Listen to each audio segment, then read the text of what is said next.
I'm very, very late with this. There are just too many games that I want to play that are coming out right now, and just other things in life like classes, work, and whatever. And so, even though I'm like a couple of minutes late on this review, I can still reflect on the game without being shrouded in the hype and recency bias that happens around launch week. Alright, no more yapping, let's get it with the review. We finally got a Legend of Zelda game that actually features Zelda as the main playable character. I mean, I'm surprised they didn't call this Legend of Link for that matter. When I first heard the news, I thought, finally, something I was hoping that was at least going to be in Tears of the Kingdom. But then I saw like the kitty chibi-like art style and thought it was just a spin-off and was going to be something that I would not really play. It was not until I saw a trailer about a week before the actual release that made me change my mind, and it was a full-on actual game that was unique in its own self and was not so much a derivative of a game like Awakening or whatever. This classic top-down Zelda game that incorporates Light's Breath of the Wild mechanics was actually enjoyable. Yes, there were a few things that were really annoying and not really well thought out, which I'll go into later, but I do think as a whole it's a decent experience. Look, I really like the premise and idea of playing as Zelda. I really hoped Tears of the Kingdom was something like Link was stuck at the Sky Islands while he has his powers from Breath of the Wild, but then we re-explore Hyrule as Zelda while gaining new abilities or whatever. The story for Echoes of Wisdom is very predictable and not too anything special. I feel like you could have easily swapped Zelda for Link and almost nothing would be different. Yes, there were times where it did feel like playing as Zelda, but at least to me, it wasn't apparent or in your face enough. Especially in the first maybe 10 hours, Zelda had to conceal herself and wear a cloak, and people literally mistake her as Link. But yeah, other than that, I thought the story was fine for what it is. I'm not the target audience for the story. It's pretty obvious that it's for kids. It's very predictable, and while there were a couple of funny things that happened, it wasn't enough to keep me engaged, and I found myself skipping through a lot of the dialogue. Again, the story wasn't really meant for people like me, so it doesn't really surprise me that I kinda tuned out of it. Essentially, Tears of Void have been appearing all over Hyrule, and it's up to Zelda and her Luma-like companion, Tri, to help save Hyrule from this disaster.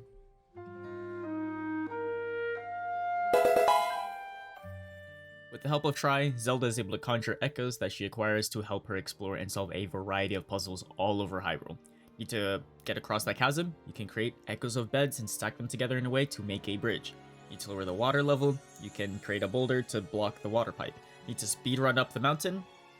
There's ways to get around the mountain in a way that the devs will probably patch out next week.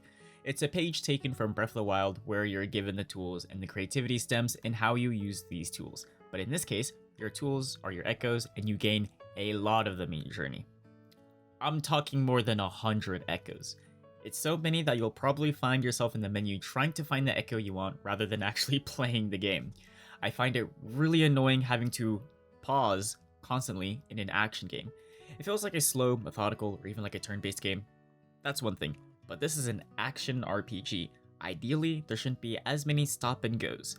The menu to scroll and find the echoes is really annoying. There are ways to sort the menu, but it's really daunting going through so many echoes to find the one you need. There's not even an option to favorite the ones you like and put them in like a favorite menu.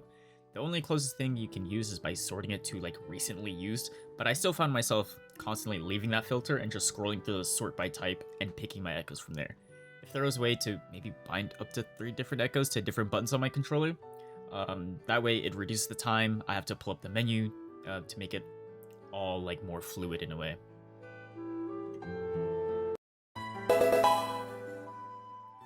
I think it's pretty cool that you can summon almost any enemy that you have defeated except for bosses, for obvious reasons, and just see them just fight its own kind essentially.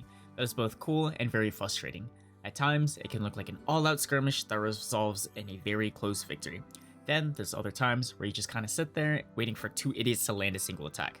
The only way for Zelda to really attack is to summon a rock and throw that rock at someone, which isn't ideal, especially when the alternative is to summon a moblin and have them charge at the enemy, which is much safer and much more efficient. And so when you're forced to watch 2 idiots miss every single attack while you sit there and stare at them, is kind of lame. The other alternative is to temporarily transform as Link and attack them, but the transformation is on a timer that can only be regenerated by getting a certain drop while you're in the void, which makes this essentially like a scarce resource. Have you ever had that experience? Maybe it's in Pokemon, Elden Ring, or any JRPG, where you get this item, it's very strong, like, I don't know, party-wide Phoenix Down. Therefore, you don't want to use it on just anything, but you want to use it when it matters, because you'll know you'll never get that item again, or it's just a very limited resource. But then you end up beating the game without really using it. That's kind of what the transformation felt like in Echoes of Wisdom for me. It was a very scarce resource, and the only time, to me, where it felt justified in using it was during boss fights. Not like rink-a-dink fights that you fight in the overworld or even mini-bosses. And so for that reason, yes, when I see my bats just miss their attack over and over again on a toad or something, it felt like a waste to go in there with the transformation to deal with the problem. I mean, I think in general for games to have a scarce resource like this can negatively impact the game is bad for that reason. If they made the transformation bar to a cooldown or something, or even just allowed Zelda to whack people with her rod, I think it would make me feel more active in these fights and just overall just a positive impact.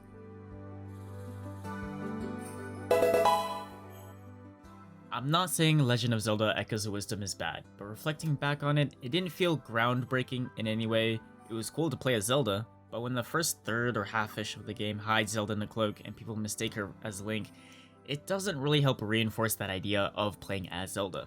The combat is interesting, as you're essentially a necromancer and can summon almost any overworld enemy that you have fought, but when certain conditions during fights are met, it's really awkward, and just watching two frogs hopping over each other, trying very hard to kill each other, is painful to watch. That, along with like the tiresome way of pulling up the menu to pick an echo to summon, especially in the latter part of the game, when you have over 100 of echoes, it slows the pace down by a lot. Even with these negative aspects, and that I'm not the real target audience as with how the story is portrayed, and that it feels like a light version of Breath of the Wild. Now, is being a light version of Breath of the Wild bad? No, it's not. Playing Breath of the Wild as a child or a first-time gamer is daunting.